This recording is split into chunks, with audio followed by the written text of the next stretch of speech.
Oh, you're one of those. Ah, yeah, that's why we're here.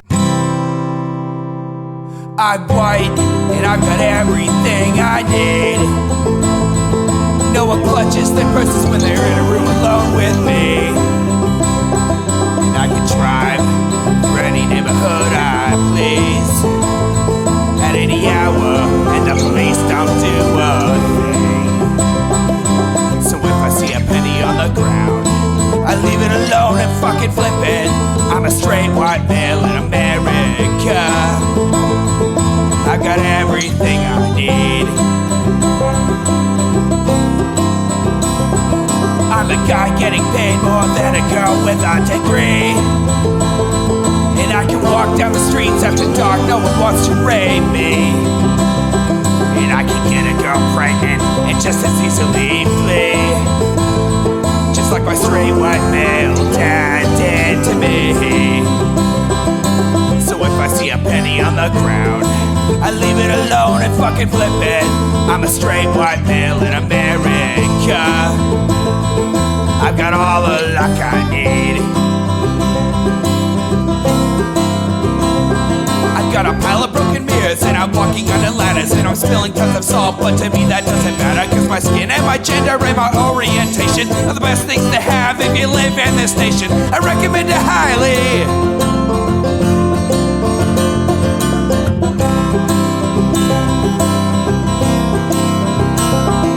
If I see a penny on the ground, I leave it alone and fucking flip it. I'm a straight white male in America. I've got all the luck I need. Shit's gonna work out for me, cause I'm a straight white male in America. I've got all the luck I need. Hey everyone, welcome to the Intellectual Dollar Tree. We do this show live every Wednesday at 7 p.m. Pacific. Right here on Twitch. That's twitch.tv/Echoplex Media. You can support this project at echoplexmedia.com. Click the support tab and pick your favorite way. I am producer Dave, and you can find me on Grindr. And I'm HK Perrin. You can find me on Mastodon at hperrin at port87.social. Well, it's been a long time since we've fucking checked in on a satirist, Gad Sad. Does he call himself a satirist? Yes, HK. Yes. Okay. In his videos, when he does satire, he may do it in this video where he explains to you that the thing he just said was satire, which is how you do satire. Yes. Yep. It's the best jokes are the ones that you need to tell everybody they were a joke. Yes. So if you didn't get it, it was your fault. Right. It couldn't be that this is an obnoxious and aggressively unfunny person. Yeah. Wait, maybe it's that. Let's check. Let's see. Today I have a guest with me. I have my young son who said, "Hey, I'll come and hang out with you. Do you want to say hello, son?" Hello. Hi, everyone. Hey, everyone. Hey, look, you're hearing my son. I don't care. Hey, son, why don't you tell who's the greatest dad who's ever existed? Who is that? You. There you go. There. If he would have been, if the kid would have been like, I don't know, maybe somebody else, that'd have been very funny. Or just, I don't know.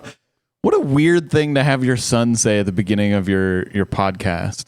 Also, like if he was going to have a still image for while he was talking to us, this one, not great. Yep. You go. This was not at all planned. He was not answering this under any duress. He's answering. That was the satire. Yes, he was. What? We all were there. Right. I felt like I was under duress when he was asking his son that question. Right. That was very clearly like, hey, you're on my show. Who's the best dad? Like that could not be any more like, unless I guess maybe beforehand he was like, if you don't say me, I'm going to take away all your toys. He just wants to hang out to see how these things are done. Maybe one day. Well, he should hang out with someone else.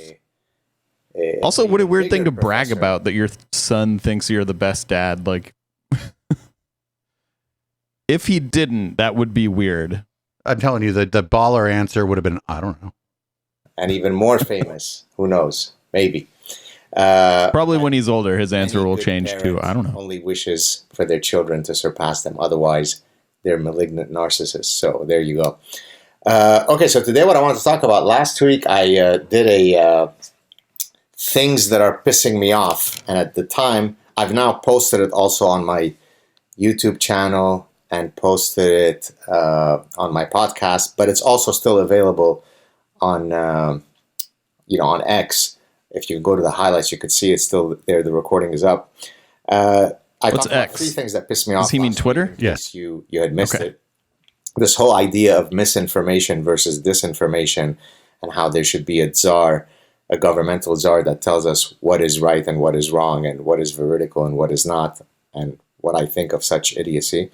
Then I talked about the Who's doing that? game 6 Degrees of Jew, whereby the Moscow attack in this case was, really the Mossad and the Jews who did it. And then number 3 that pissed me off is they're Ebola, basically. The 3 late night hosts, Jimmy Fallon, Jimmy Kimmel, and Stephen Colbert, and just how painfully unfunny they are. I'll give it to him on Jimmy Kimmel. They're Ebola? Is that what he said? Yeah, but I'll give it to him on Jimmy Kimmel. I don't think Jimmy Kimmel's that funny, but the other 2 are right. I like him, but I could definitely see why that humor is not for everyone. And then number 4, I talked about the upcoming election between Trump and Biden and things that are pissing me off there. And again, I remind you that I'm Canadian, so I don't have a dog in that fight. And so if I weigh in, it's because I'm doing so from 30,000 feet up. I really... You very clearly do, man. No bones to pick with either parties. I just call it as I see it. Today, what I wanted to talk about, things that are pissing me Like, off. doesn't Well, he obviously, it's doesn't he something that's have been like a pissing me off. political following? Sure, Like all he talks about is politics. Yeah, but it's like this it's not conservative politics. It's that, I mean, you've watched enough of him to know that all he really wants to do is piss off people like you and me. Like that's his Sure, politics. but like he clearly has a dog in the fight. You can say that he does. I don't know that he favors either candidate. I think he again exists. He's an anti-liberal or anti-leftist. That's all he wants to do is piss off you and me. Okay. I don't know that either of us have ever heard him express a preference for Trump or Biden, but you can continue to suggest that he has, if you'd like. He has an anti-dog. I'll forward emails to you if that's the case. Okay. If we get them. For 30 years, because I've been a professor for 30 years. Actually, this June, I will be celebrating my 30th year. As a matter of fact, June 21st, 1994. A day that will live in infamy. This once great university hired Gad Saad. In a few months, it'll be 30 years that I defended my doctoral dissertation at Cornell. And so, of course, I saw all kinds of craziness in academia, which, of course, I've been warning about for decades, resulting in my writing The Parasitic Mind. But, of course, the mind viruses that I thought I had offered a vaccine for have not been completely eradicated. We're not yet at Yeah, because nobody gives a fuck what you think. Like you're an object of ridicule, Gad Saad. Like he's like, oh, I thought my book was going to fix the world. Like even if it was the best book in the world, that is a delusional thing to think about. Just a book. Even if it's the most influential book in the world, it's still delusional.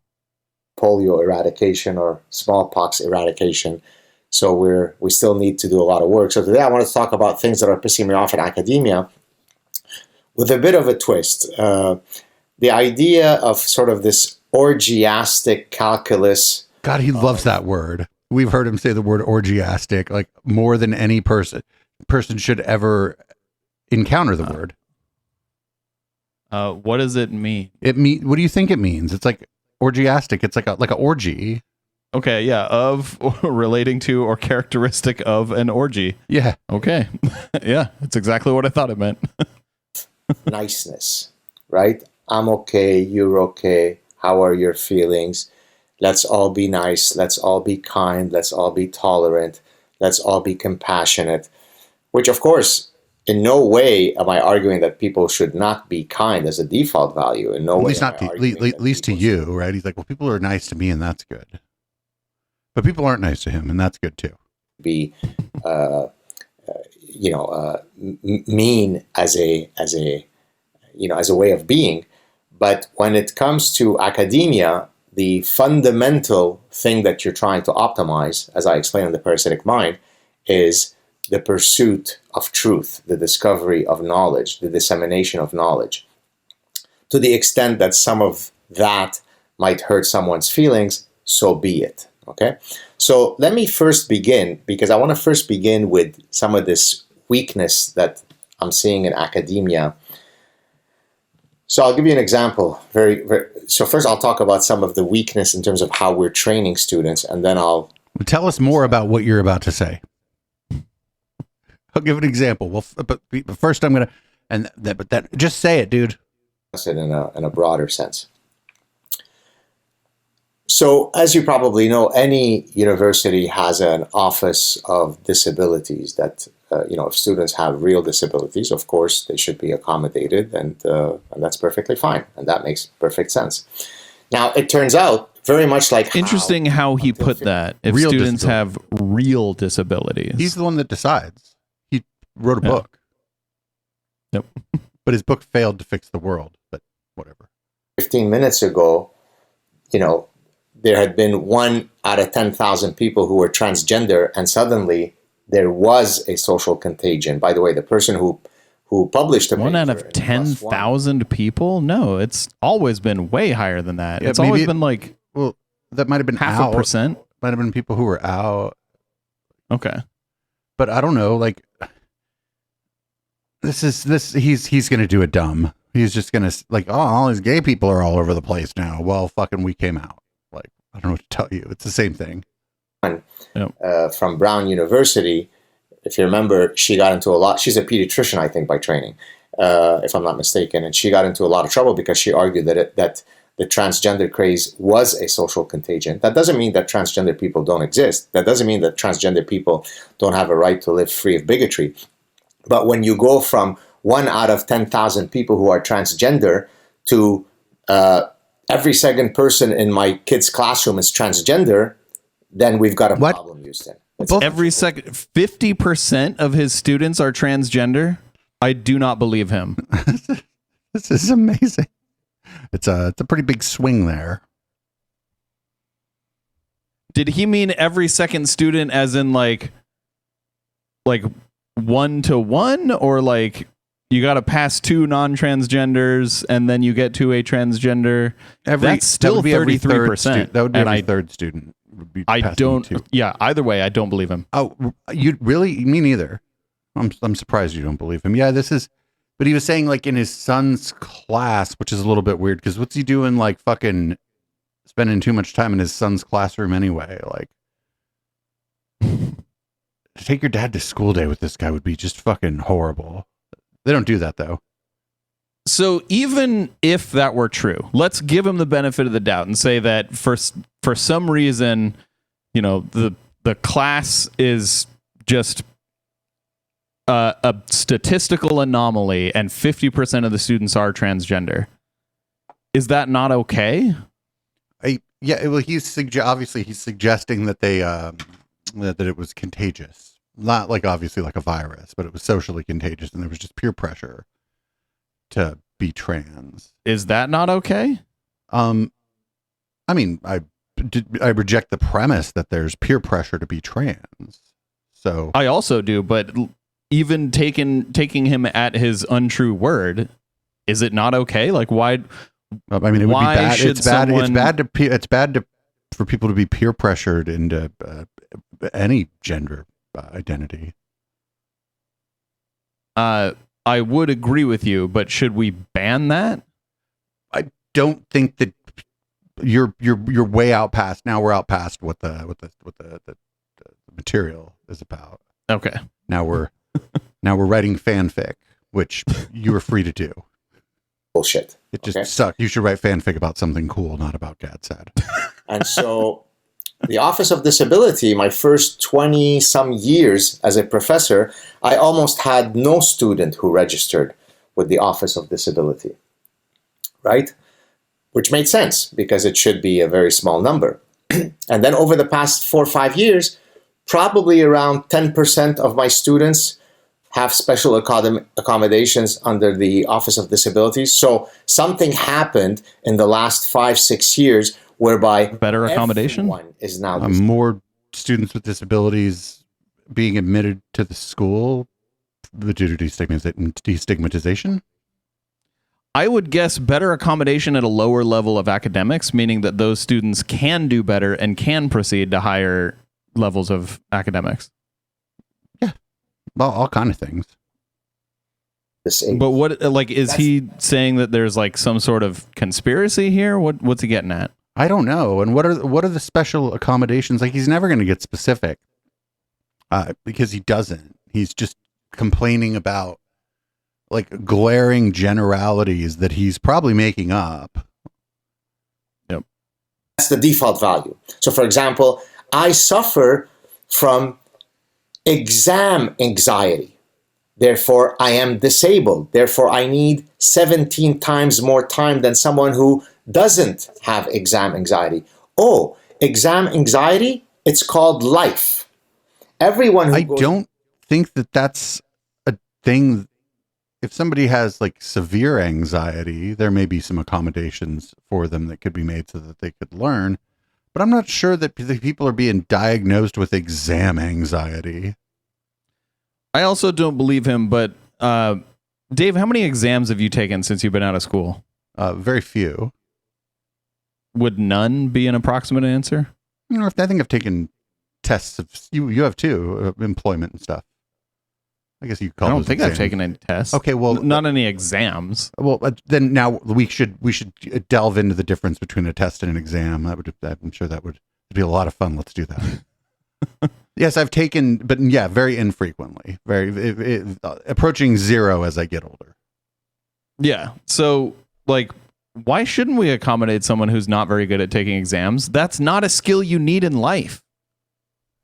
Right. It's like supposed to just test to make sure you're picking up what the class is putting down, essentially. Yeah. That's all it's supposed to be there for, is to make sure that you fucking are paying attention or whatever. It's weird. It's weird. And I'm just, again, I don't even like granting him that he's getting like slips of paper from people with exam anxiety. It's probably somebody who has more generalized anxiety and needs a little more time for things like exams or some high pressure situations some of the time, right? That's probably all that's going on here. Yeah. into an exam. I studied in university for 10 years. I knew my stuff. I was a top student. I got butterflies before some exams because you're worried. Am I going to do well? Am I not going to do well? But you Oh, that overcome it. must be the same But thing now then. for- Because your experience in life is the only experience in life, right? God, I hope that's not true. Because then, like, what if I have to just start being this guy tomorrow? For example, when we went back after COVID finished and we went back to our first departmental meeting and, we were going around the faculty, here are some of the things that professors were saying. Well, the students since COVID are simply too stressed to be able to sit through an entire lecture. You see that? So some of us went through the Lebanese Civil War where we didn't know every second of every day whether this was going to be our last. And other students have an equal difficulty, which is they simply can't sit still because COVID. So let's... He went to university during the Lebanese Civil War? He said he lived through it. He didn't say he went to school during it. Like, Oh, so it's not the same thing then. but this is like complaining about there being an intermission during a particularly long film, right? Like, it's like, get up, like, I mean, it's been a long time since I was in university, but when classes were over an hour long, a lot of the teachers, like half an hour, 40 minutes in, they're like, you want to get up, go outside for a couple minutes, everybody? I know some of you smoke. You shouldn't smoke, but I know some of you smoke. And I think that meant the teacher smoked or the professor fucking smoked, right? Yep. But then everybody got up and 5 or 10 minutes later, everybody came back inside and the room did smell like cigarettes. And, then the fucking class went on. What's the fucking big deal? Yeah. Take a break every 45 minutes if you have an hour and a half class. What the fuck? Like, who cares? Let's find a way to accommodate them by maybe lecturing less, or maybe we should do jumping jacks while lecturing. That way they could be entertained. Then we also had students who had lost the ability to take Again, notes. he's just making up shit. Had students who had lost the ability to take notes. So they had taking notes anxiety. So we solved this a long time ago, friend. A lot of kids, like, even back in the day, would just bring little battery-powered tape recorders to the class to record the fucking class. Yeah, I think it was the 80s that we solved that. Probably the 70s, but I guess it probably became you. Yeah, but it was probably expensive in the 70s. But yeah, by the 80s, you buy these little recorders. Like what? Like this is dumb. Taking notes, anxiety. Now he's making shit up. He's been making shit up the whole time. But now it's like obvious that he's making shit up because there's no taking notes anxiety. That's called a fucking tape recorder. Actually, you don't even need a tape recorder. Yeah. Set your phone down and hit record. You're not trying to record a podcast. You're just trying to hopefully hear the things that you missed or couldn't get down in your notes. And this guy rambles so much that, like, imagine trying to take notes in his class. So when I was in university or in college, I don't know, what do we call it, university here? I guess it was university. This is, again, a very important distinction, and I'm glad we're going to explore this. Like, I couldn't write down notes because, like, my hand would cramp after writing about a page. So you know what I did? I just brought a laptop and I typed notes. Like, there are so many ways to accommodate that the school does not need to be involved in, that, like, what he's saying is just complete bullshit. Yeah, he just doesn't, like, he's chosen the wrong profession. I just don't think he likes fucking young adults. That's what I'm getting. Probably. Here. Which is, I guess, better than liking them too much, but, who knows? To, maybe accommodate that. Then there was, taking exam anxiety and so on. You already said that. And instead of saying, hey, toughen up a bit, it's part of life. No, it's try to find ways to coddle, to nurture, to love, and be kindful. So what I want to do is read you a long section. This is from Mein Kampf. So wait, his take here is that unless you can learn in the same style that he learned, you shouldn't be able to go to university. I mean, there's some ways in which every once in a while, it's not the worst thing in the world for a young person to be told, well, this is how we do it here, right? There's some ways in which there's value to that. Like, no, we can't actually accommodate that,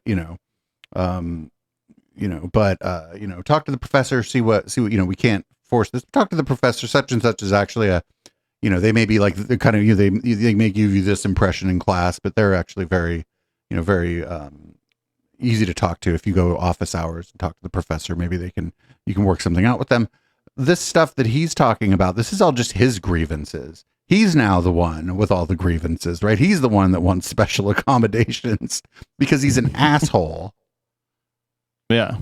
But there's no department at the school of like there's no asshole department where you get special, wait, no, there is a department that's called tenure. I'm sorry.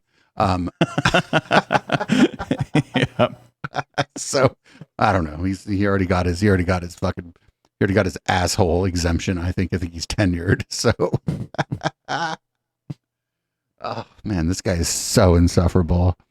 I'm so glad we did this though. I've avoided doing GadSad for the main content for possibly a year, maybe more, because I fucking can't stand this guy. Like, imagine if his son ends up going through school and needs some sort of special accommodation. Do you think he would be like, nope, you're just going to fail at life? That's different. That's different? Oh, I'm sure he would. Oh, yeah. I'm sure that there would be a way in which that was different, right? Okay. Yeah.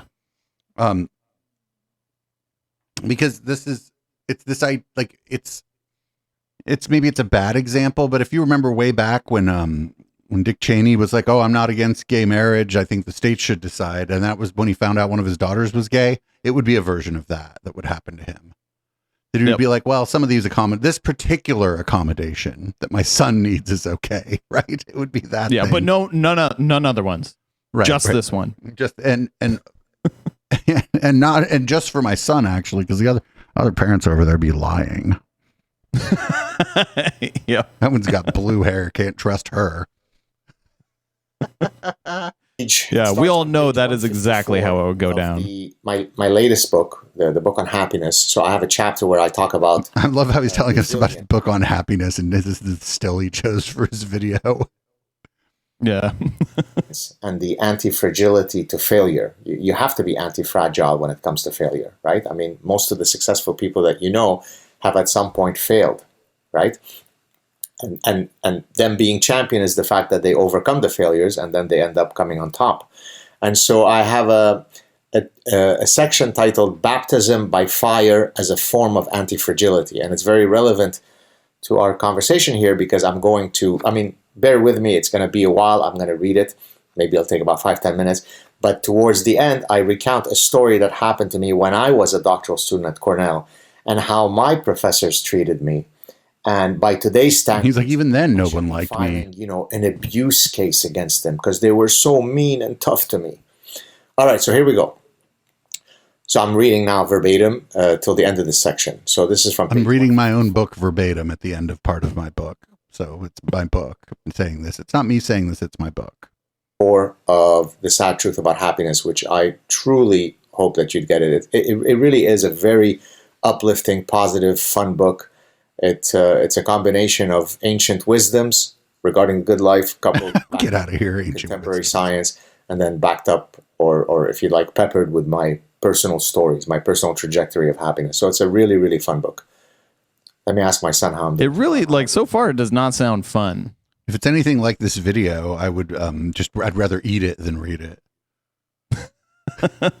I'd rather suffer I'd rather suffer the gastrointestinal consequences of eating it than having my brain leak out my ear from reading it.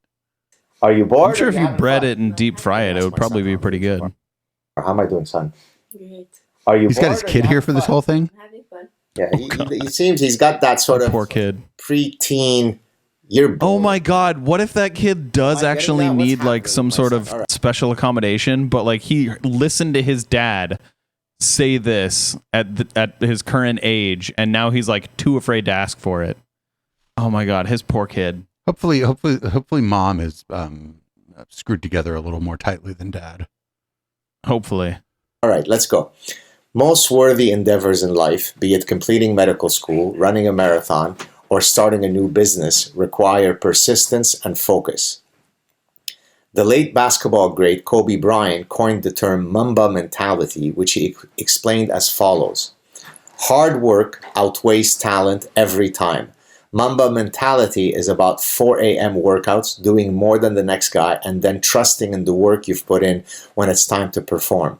Without studying, preparation, and practice, you're leaving the outcome to fate. I don't do fate. Close quote. So that's Kobe Bryant with his Mamba mentality. Let's go on.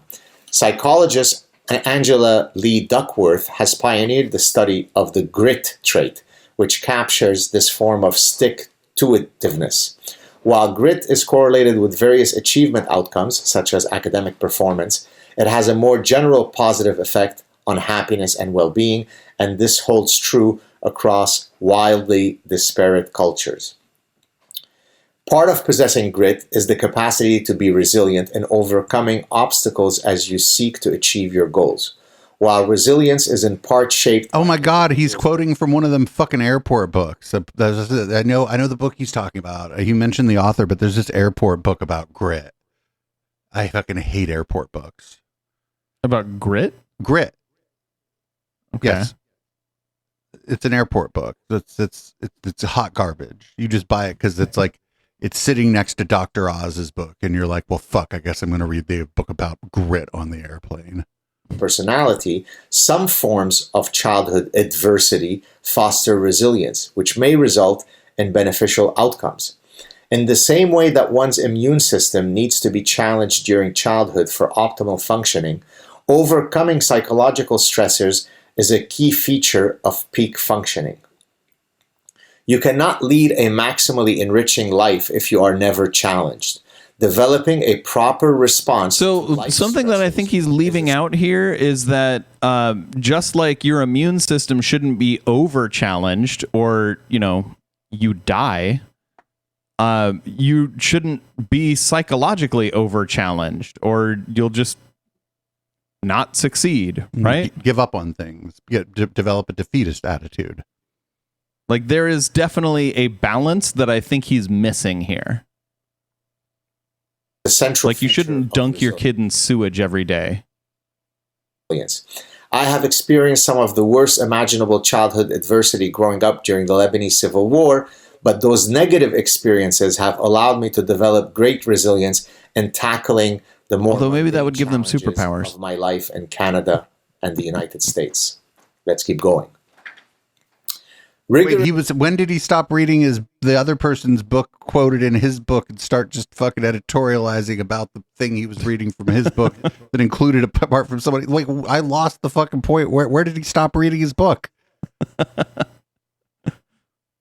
That's weird. Rigorous training in specific skills and in how to respond to challenging situations under stress is part of many jobs, especially in the military. Pilots go through demanding flight training. Those who want to be Army Rangers or Navy... Those are young adults, sir. And they want to do that. You sign up, you are told that the physical training is going to be difficult. You were told these things, hopefully, before you join the military. This is very different than I exist as a child, right? I am a young adult who decided to join the military is a different scenario than I just happen to exist because somebody borned me. Like, right? These are not. One of them is opt-in. The other is, oh shit, I guess I've got some conscience. That's crazy. What's going on? Who am I? How did I get here? Huh? Oh, these must be my parents. Whatever that means. It's a fucking slightly different process. SEALs are compelled to push their minds and bodies to the limit. But there are other occupations and professions that metaphorically have grown flabby and weak. That would include, I'm afraid, higher education and my academic colleagues.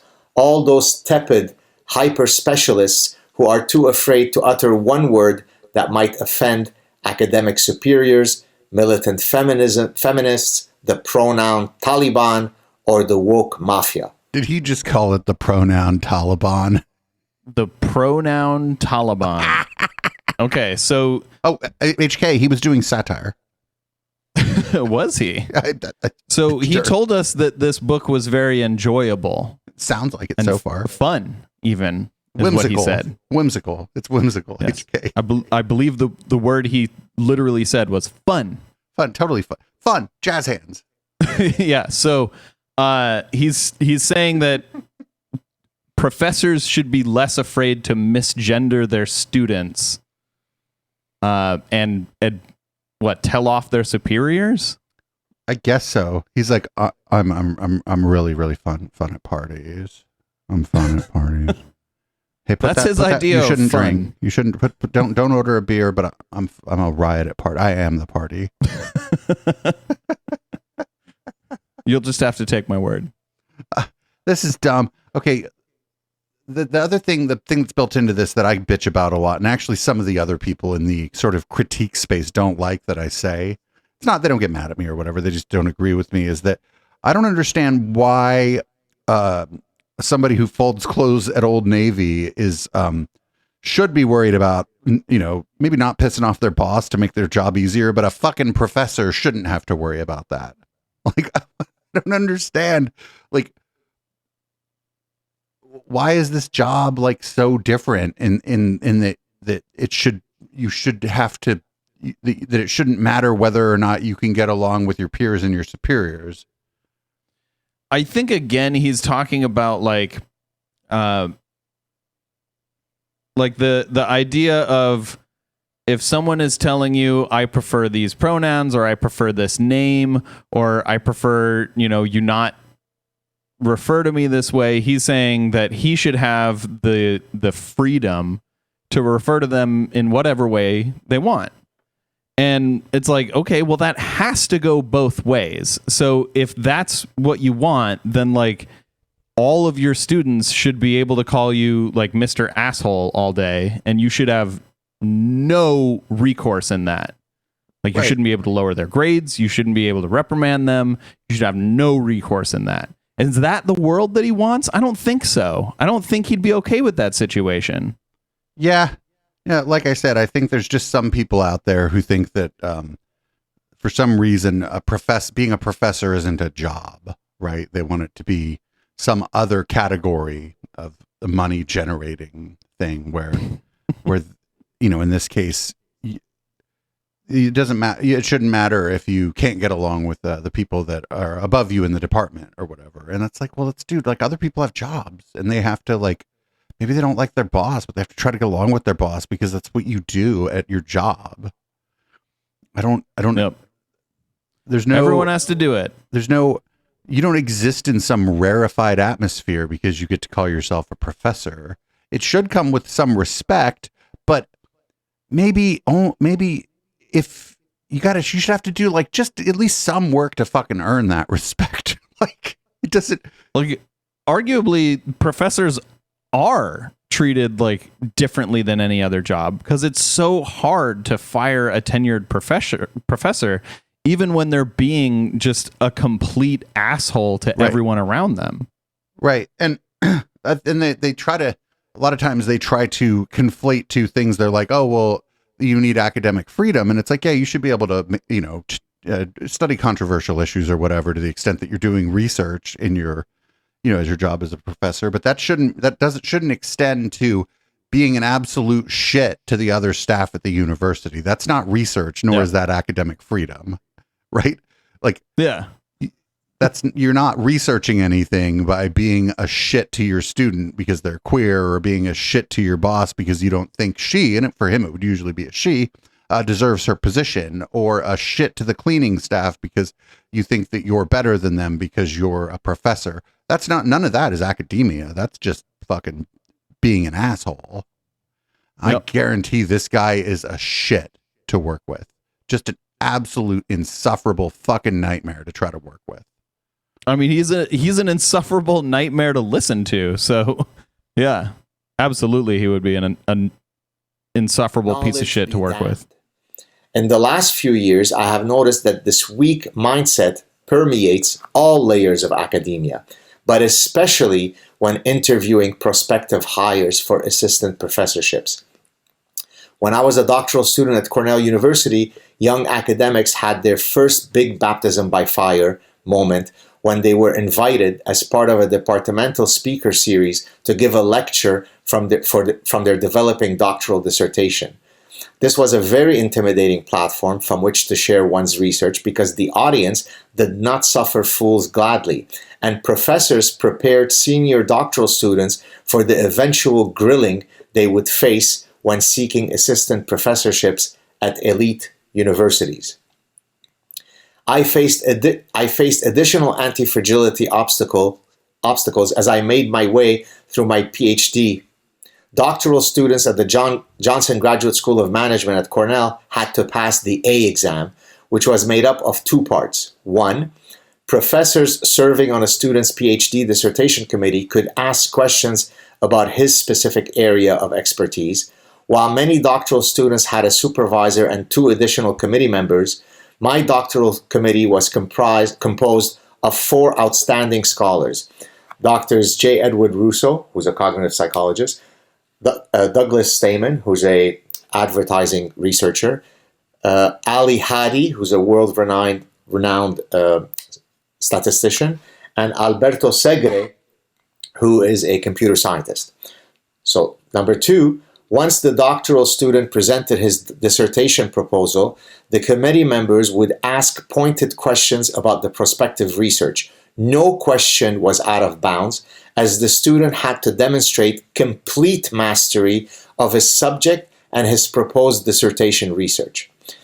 As I presented my dissertation proposal on that fateful day, I noticed that my committee members were not exuding an aura of friendliness. The tone was set by my doctoral supervisor, who began the barrage of tough questions. As I fielded his first question, he took an indignant deep breath and retorted, quote, "I'm going to ask the question a second time, hoping that maybe this time you'll understand it," close quote. And we're off. Oh, so he rambled about fucking shit that he wasn't fucking ostensibly talking about back then too. That's all I'm hearing. It sounds like it, yeah. Sounds like we couldn't get to the fucking point back then. Just like he's not. I mean, all he's doing. Also, like, if most people only have 2 or 3 advisors helping them with their PhD work, and this guy had 4, that sounds like a privilege, right? You're getting more help, sort of, even if you think the people are maybe meanie pants to me and asking me to answer questions. But those are 4 people instead of other people who he said got 2 or sometimes 3. So he had 4 people, like, you know, ostensibly helping him with his work. I don't understand what the fucking problem is here. And if he didn't answer the question because he just started rambling, then maybe the professor's a dick like he is, and was like, "I'm going to ask again, hoping you'll answer the question." Although that just sounds like me interviewing somebody who won't answer my question. I think maybe the problem is, like, he hasn't experienced anything difficult in like 40 years. So he's looking back on like the difficult things that he did when he was younger. And maybe he's like imagining, oh, they were so monumentally difficult because I haven't done anything even close to that in like 40 years. They must have been the most difficult thing in the world. And it's like, no, you just landed in a really privileged position. Yeah, and he could be like retconning it too to like make it, because maybe he was, you know, very nervous or whatever, and you know, our memories aren't perfect. So maybe he's made it more adversarial than it was through time passing and our memories being imperfect. And he's a psychologist, and I shouldn't be having to explain that, actually, which is it's a little weird.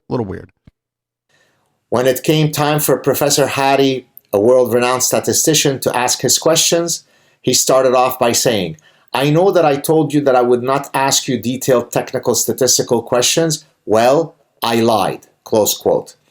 He then proceeded to ask me a very detailed technical question, which, because I was well prepared, I managed to answer.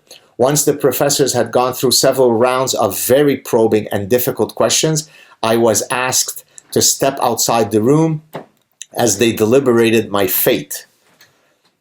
I asked my supervisor, "Should I stand by the door outside the room?" He stared at me coldly and responded, "Stand far enough that you cannot hear us." As I stood outside the room, I felt somewhat They're like, "Go get a beer by yourself because no one will sit with you." I thought I had answered all the questions properly, and I certainly knew my material. But based on the harsh tone of some of the questions, I felt quite nervous. After what seemed like an interminable wait, the door swung wide open, and my doctoral supervisor walked toward me with a full smile. I was puzzled and a little unhappy, and asked him what was going on. So he answers, quote, "Oh, this was some good old-fashioned Ivy League butt-kicking," he said. "It will make a man out of you. We are trying to make sure that you can handle this didn't yourself fucking fuck when you. go out on Fuck you. campus Fuck you. I didn't know there was a hipster coffee shop at your university campus. Get the fuck out of here. Get the fuck out of here."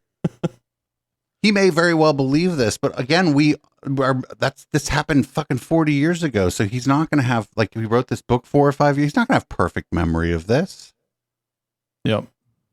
I think he's made this narrative around it that There's is the fucking unrealistic. Cuban Missile Crisis.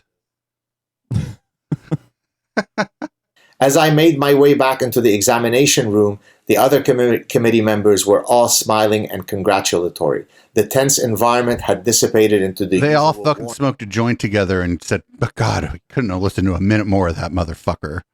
Now they're all chilled out. ...of their supportive mentorship. Let me just go on. I'm almost done. two more So paragraphs. I can't imagine Once that would doctoral be, students other than defend like their the weird way they talked to him, which I don't think is realistic, and I don't think happened. Like, I can't imagine that's an unusual experience for any college student. Like, aren't all college students that have to go through like a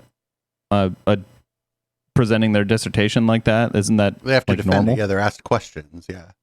They're asked questions by people who know about the field. And sometimes, you know, certain people are going to maybe some of the professors maybe like to stick it to you. I bet he's one of them now. But like, they're not there to try to prevent you from getting, like, if you've done the work, they're not there to try to prevent you from getting your degree.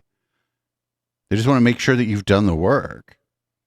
You know, they're not So, debate broing you. Like, that's unprofessional. They're asking you difficult questions. And I bet if it's like some complicated statistical thing, I bet that you have your dissertation in front of you. So you can be like, hold on, I think that's on page 4. And you go to, oh, you know, if you look on page 4 here, you know what I'm saying? I don't think it's this fucking where you have to have total, like, there's no way.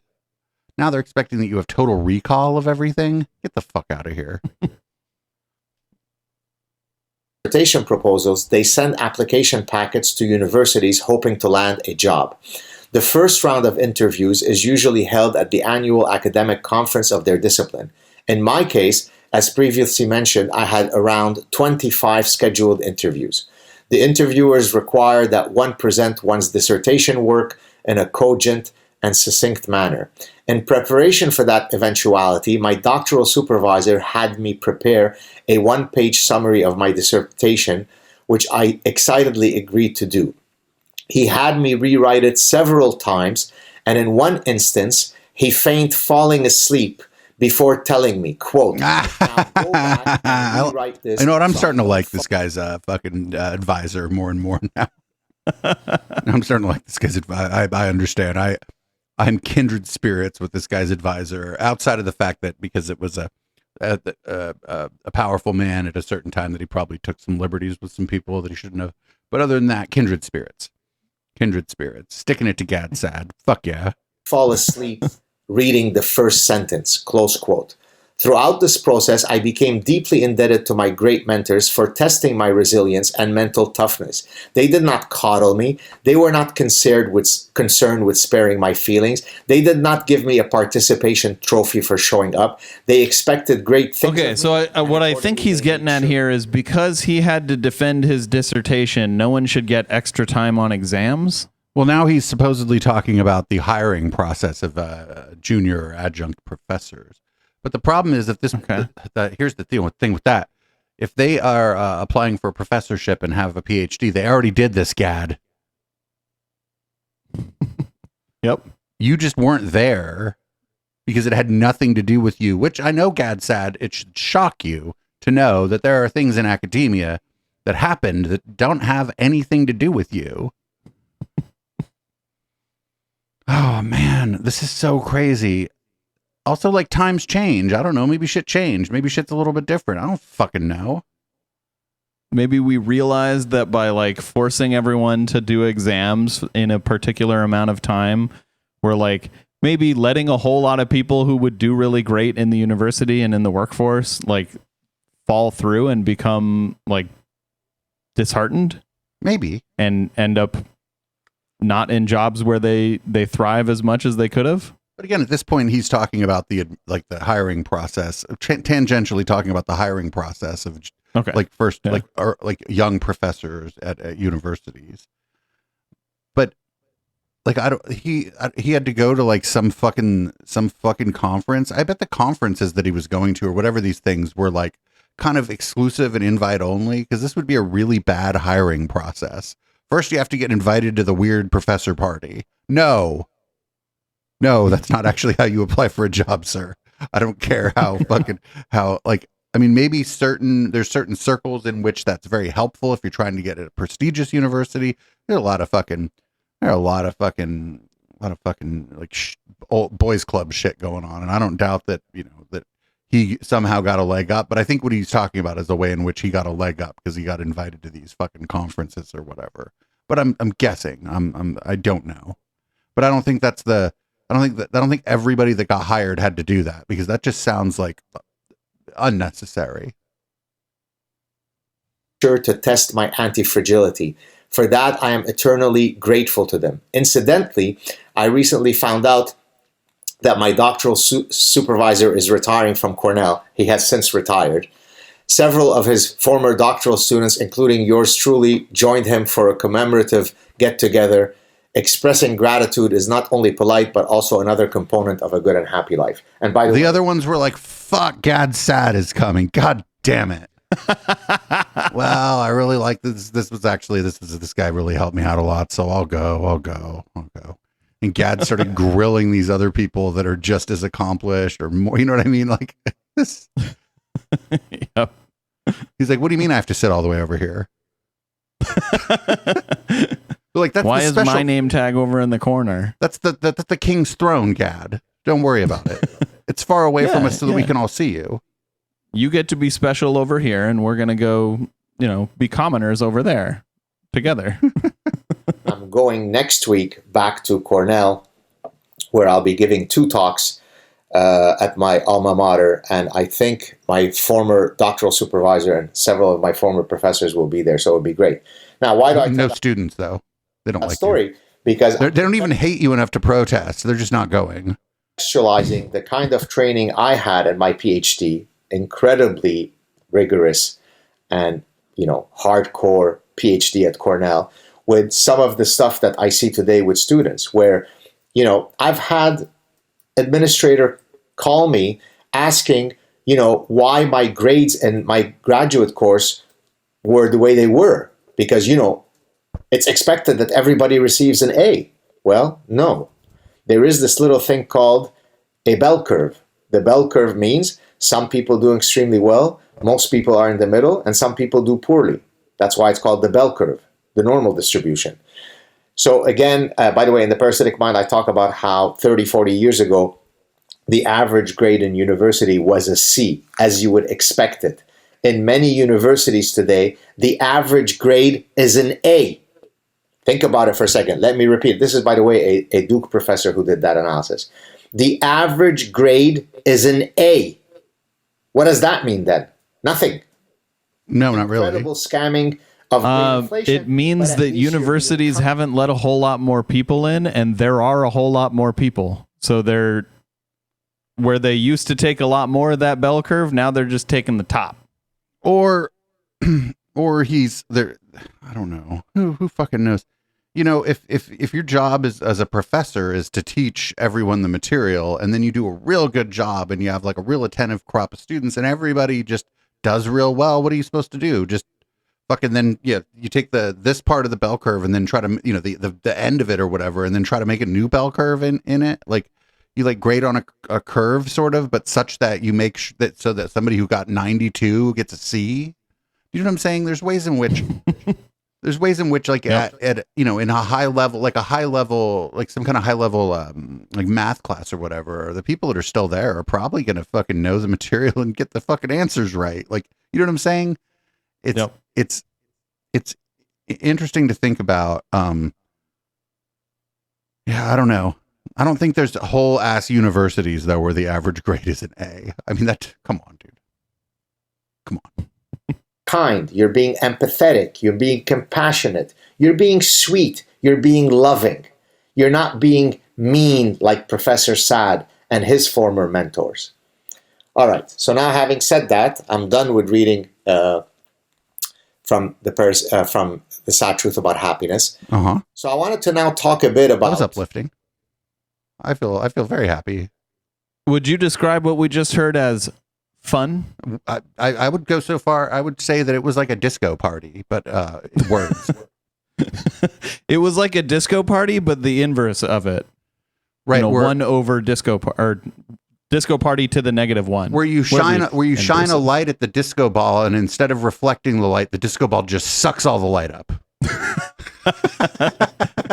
It sucks all the light you're shining at it, and it also sucks all the life out of whatever party is going on. Right. The music hits it, and then there's no music anymore. You can see the speakers shaking. The DJ seems to be doing something, but there's no music. The bar is serving non-alcoholic Zima, and nobody's flirting with anybody. Yeah, and all the colors are just grayscale now. Right. Oh wait, there are no Some colors of because the you can't see. cowardice, as I mentioned in the alert regarding this X spaces, I said that zoologists have discovered a new species. It's called Academicus invertebrus castrati. I told you he does satire. Is what? Academics are largely invertebrates and they're castrated, right? Whoa! That was a great joke, Gad. Hilarious. They're pussies with no dick, HK. Yeah. I laughed so hard that I died. I'm dead now. That joke was so funny. Fucking Christ. And he explained the joke. He does this all the time. He explained the joke. Yeah. That's the key to good satire, is explaining it. Yep. It's funny because, see, it's like, no, dude, your shit didn't land. Just move on. Move on now. Like, as a stand-up, if your shit doesn't land, there's an easy out. You start making fun of the fact that your joke sucked. That's how you get out of a bad joke. That's easy. Like, if I tell a joke that sucks, like during the post game, which I will tonight, I'm sure, I will just acknowledge that my joke wasn't funny, and then say that I am only occasionally mildly amusing, and then just move on with life, and maybe the next one will land, but probably not. You know what never precedes something funny? I'm telling Here, you. Let me explain. I have a joke. I have a joke to tell you, but I'm going to have to explain it to you because it's complicated. Yeah. You know the expression "grow a spine." You know the expression "grow a pair." It means what? Have dignity. Oh no, he's still. We paused it when we thought he was done explaining the joke, and there's 38 minutes left in this. He's going to spend the entire 38 minutes that's left of this explaining that joke. That he's the only academic who has balls anymore. Fortitude. Defend the truth. Say things that might be hurtful to someone. That's what an intellectual should do, right? I've talked that's not intellectualism. Isn't when insult. Yeah, so like I would say it highly depends. It depends on like what you're saying. If what you're saying is something that most of academia doesn't agree with, then no, you're just being an asshole. Right. Or even, but if you're right, there's no value it doesn't help your case if you're right about something, if you're going around being a dick about it. Right. I mean, yeah. There's sayings like that fucking children are like, everybody hates an I told you so. I hate to be an I told you so, but like, no, the offense, if first, like, it's not like most things. If other people have something wrong and you get it right, most of the time you're not really fucking pissing anybody off, right? Because people are like, oh, correct. Shit. People like, you get the, oh shit, I guess you're right. Let me take a look at this. Oh shit. Oh, cool. Then like, this is not how this guy is just a dick. Yeah. And like, to the extent that you are pissing someone off when you say like, oh, here's the true thing, even though everyone agrees that, this thing that I think is false is the true thing. Like, you're only going to be like, the only people who are actually attached to that are the people who are like studying it. Right. So like when Einstein came out with like relativity, it's not like your general physicist was like, oh no, I'm so upset. No, it was like specifically the people who had like published papers in like Newtonian physics that were like, ah, shit. But now I'm upset because like this invalidates my work. But maybe those people were adults and they weren't upset at all, and they just incorporated this new knowledge into their fucking work and fucking kept going because they were like, oh, this guy's amazing. This is great work. You know what I'm saying? I think that's like, yeah. But like if the people you're upsetting when you say something are like, first of all, you're students of a marginalized community, and second of all, like literally everyone in academia who studies this, like everyone, like not only who studies it but who understands it, like everyone in academia understands that like trans people are trans. Like they're not just kidding themselves. They're not just like going through a phase. Like everyone except Gad understands that. Gad's the only one there going that like, oh, but it really matters if you have a penis. If you have a penis, I can't say she because that would somehow make my brain explode. Oh, I would hate to be around if his brain explodes because it probably it would smell worse than the average brain exploding. Cowardice as It'd be all rotten. sin, right? You all have heard No, it'd probably just be smooth. Cowardice as the 8th deadly sin, right? You all have heard the 7 deadly sin, the cardinal sins, of which, by the way, pride is the supra sin, because pride, in this sense, meaning self-love, is the sin from which all other sins flow out of. But the pride in this case isn't self-love. They mean like what we would now call like foolish pride. Like it would be like pigheadedness, right? The way that it reads in these so-called 7 deadly sins. It's not like, oh shit, I did a really good job on dinner, I'm proud of myself. That's not what they're talking about, right? They're talking about like kind of pig-headed pride.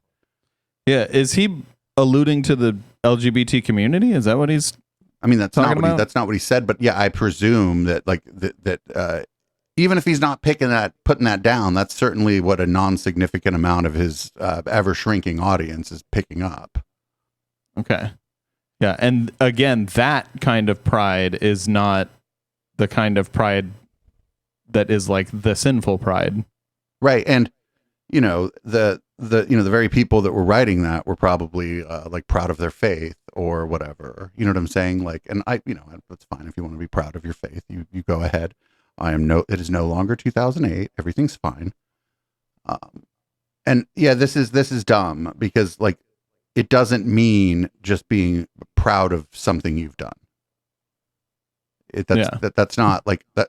That's like a situational pride or whatever. Proud of an accomplishment is different than being, I guess, like a prideful person, which tends to have like a more negative connotation. Yeah, like thinking that you're better than everyone else. Thinking that maybe, for example, you know the truth and everyone else doesn't. That's the kind of pride that would be sinful. Right, almost like a delusions of grandeur pride. Yeah, in like the biblical sense of sin. I'm not also, even sure. like, Wait, the 7 deadly sins aren't even in the Bible, are they?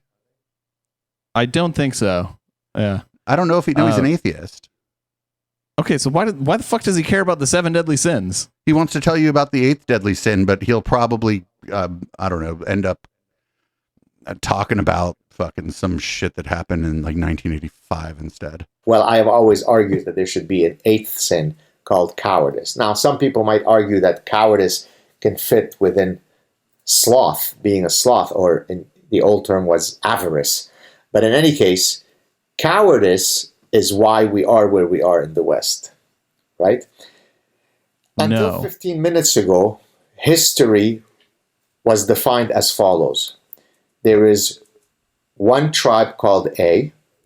There is a river separating that tribe from tribe B. Tribe B has its sight on some resources that tribe A has, and vice versa.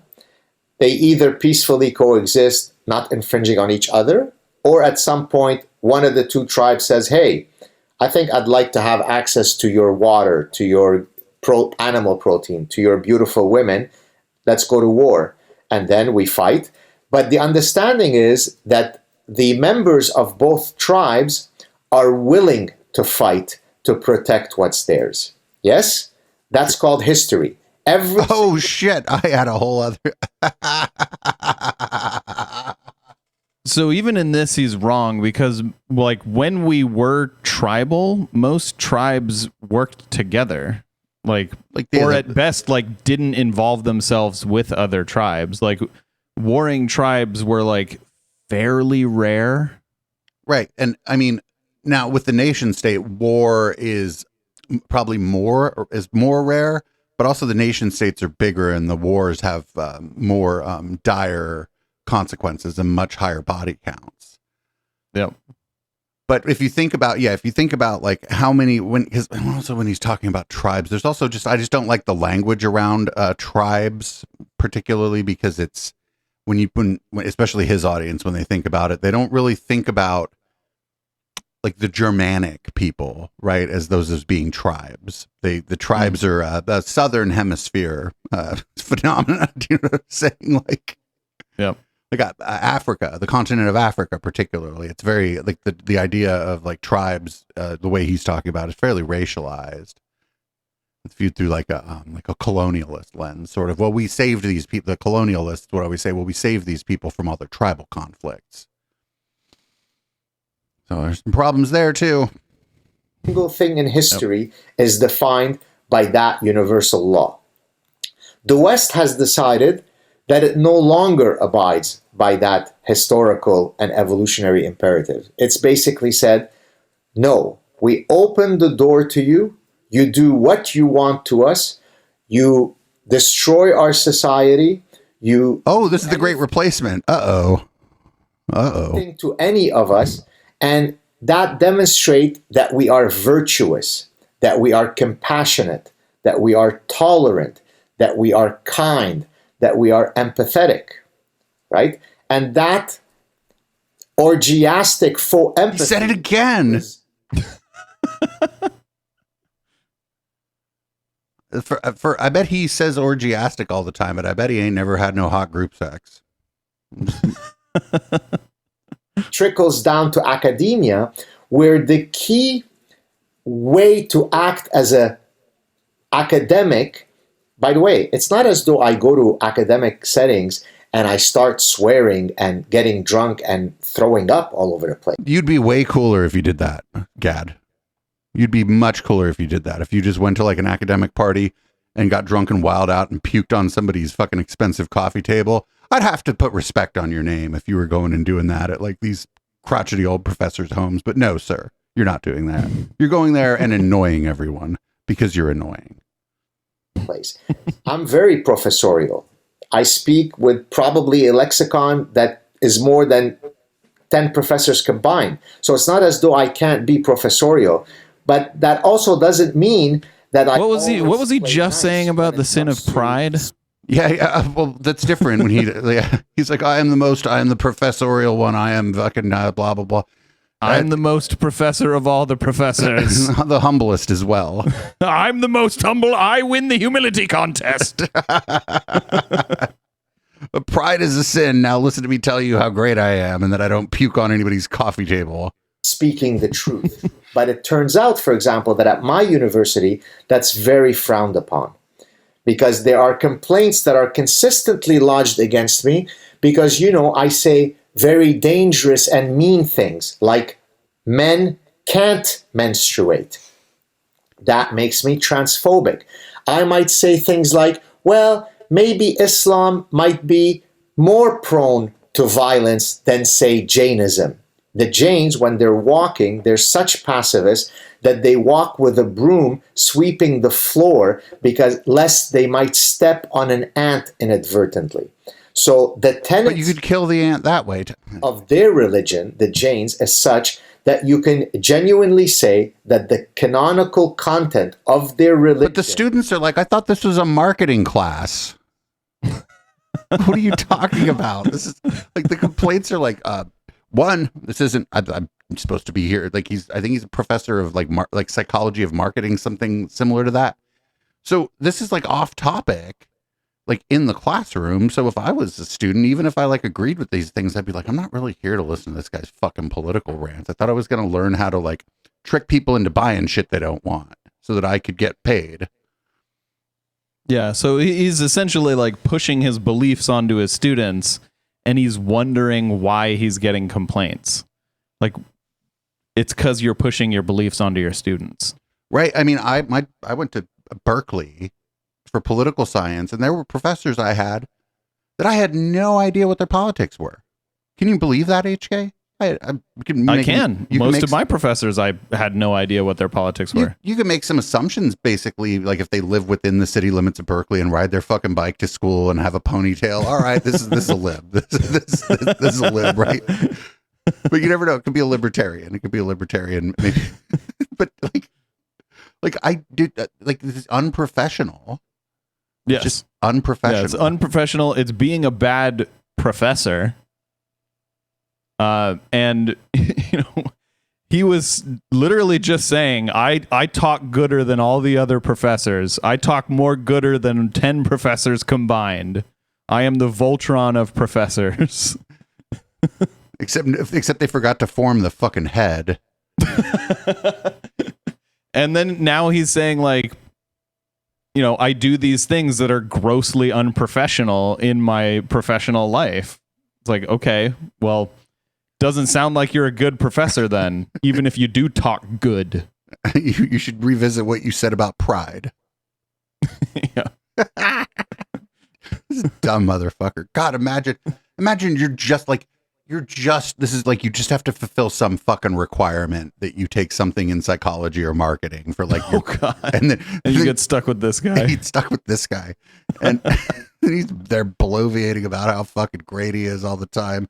You're like, oh no. You're like, the next class I take is going to like require that I like have knowledge about the shit he's supposed to be teaching me. Why has he been telling us about the great replacement for 20 minutes? Yeah, and why does he keep yelling at the trans kid? Right. Misgendering them. Is one of pacifism. Now, if I say, well, Islam is not quite so, and here is 1400 years of data that supports that, as I explain in chapter 7 of the Parasitic Mind, well, then there are complaints filed against me at my university. And you're being a bigot. Are you like a cultural anthropologist, a historian, a religious studies teacher? Like these would all be sort of within the purview, but yet again, not the job of a professor. Yeah, like basically saying these people are bad because their religion is wrong. Like, yeah, of course you're going to get complaints because you're being a bigot.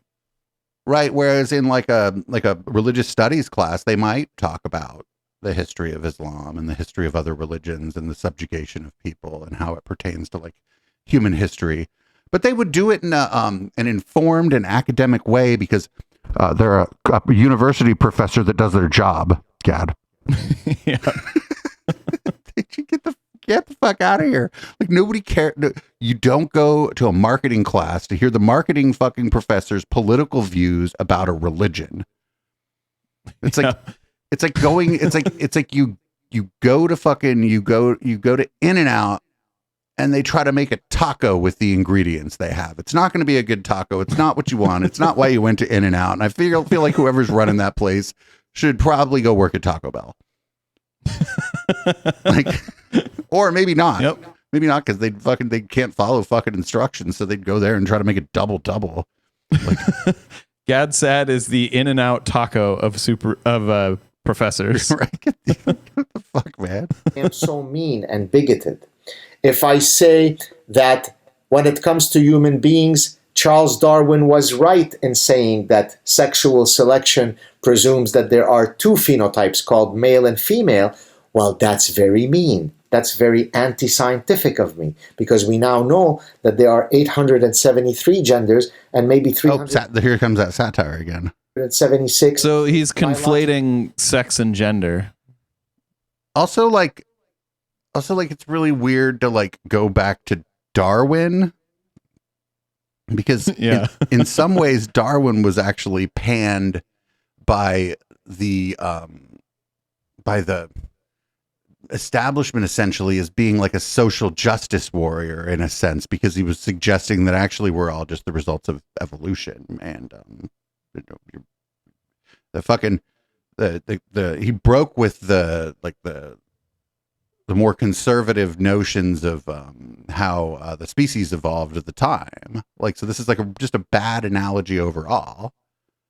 Yep. Like it doesn't, and who knows, maybe if Charles Darwin was alive today, he'd have like blue hair and a fucking nose ring and be like screaming at a professor. Who fucking knows?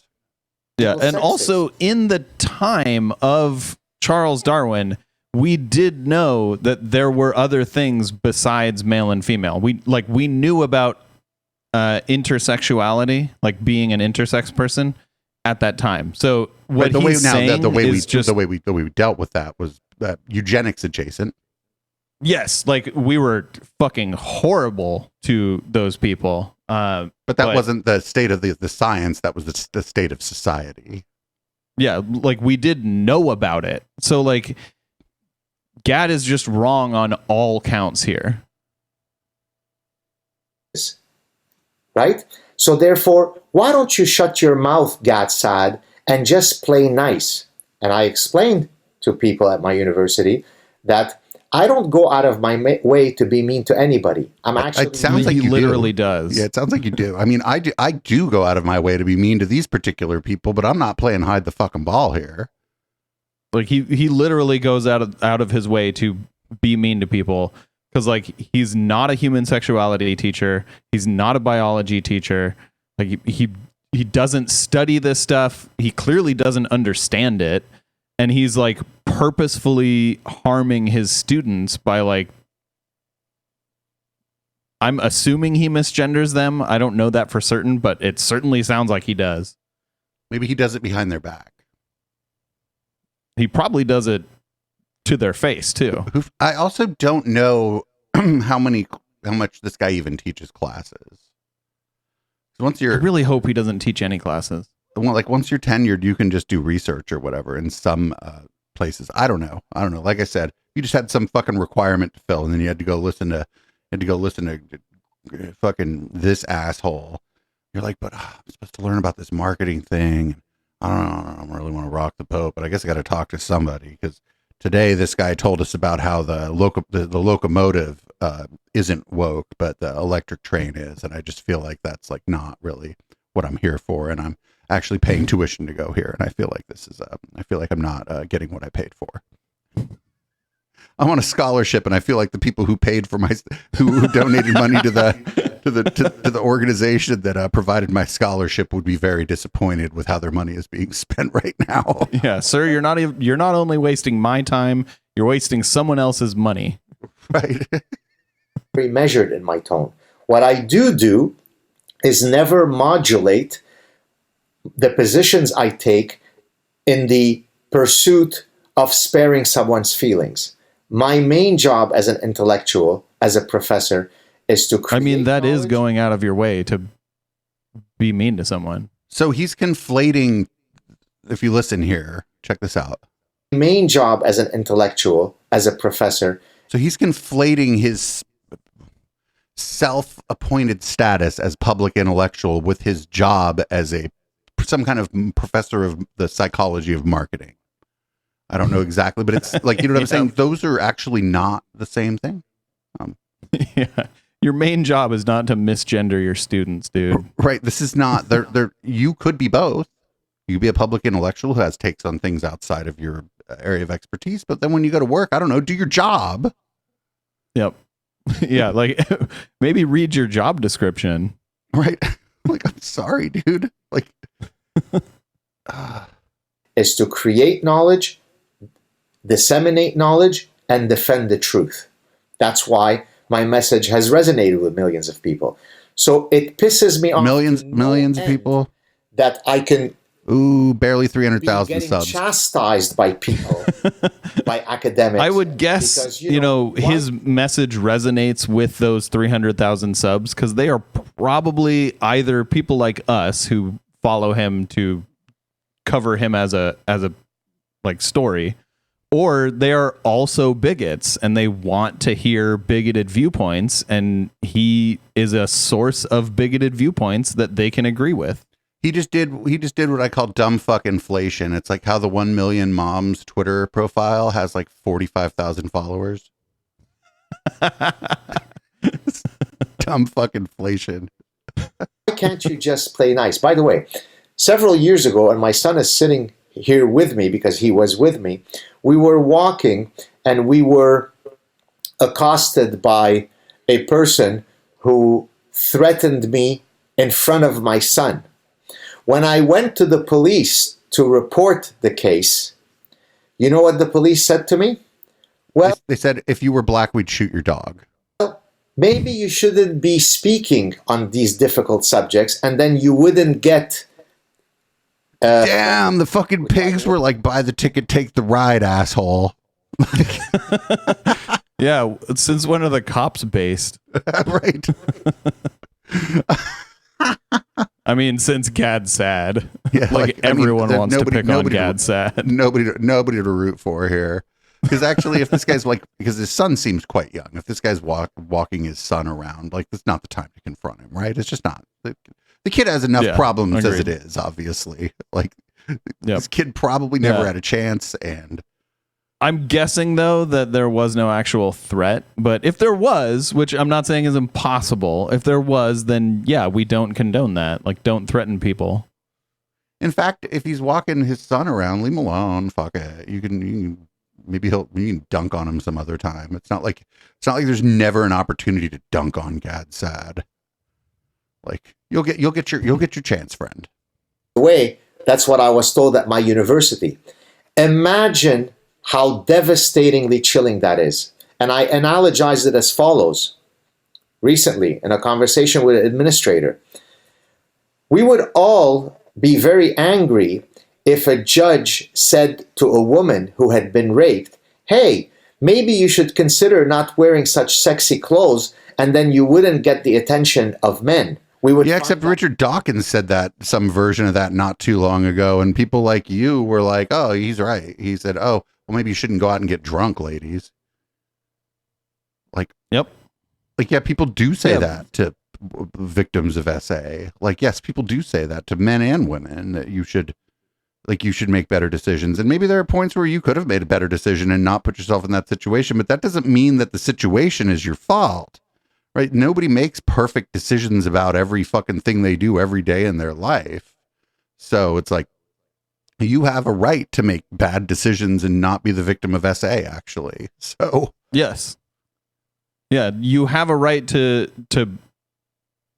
make a choice that is not the best choice and not be the victim of a crime. Right.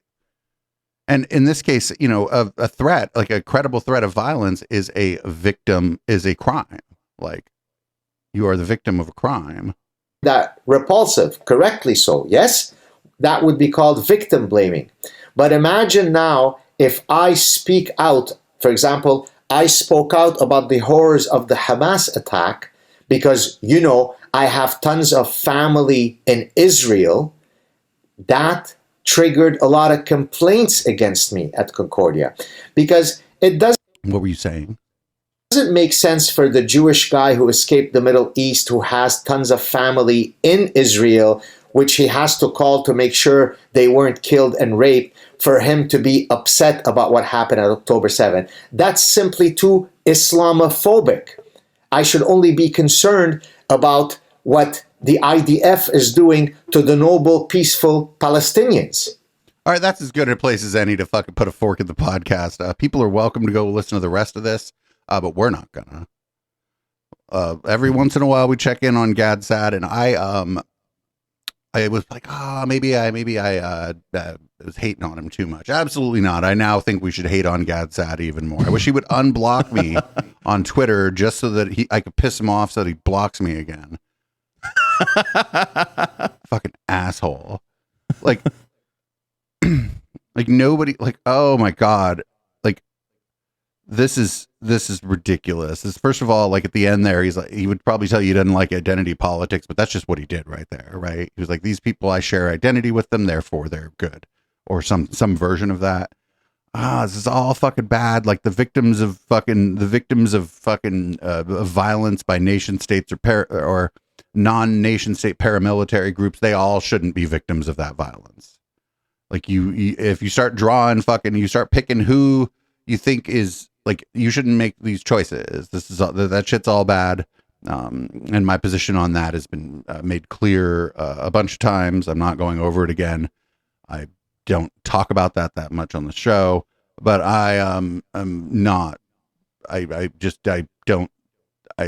He said things about Islam just fucking what felt like 7 years ago, but was only like 10 minutes ago in the fucking video that were horrible.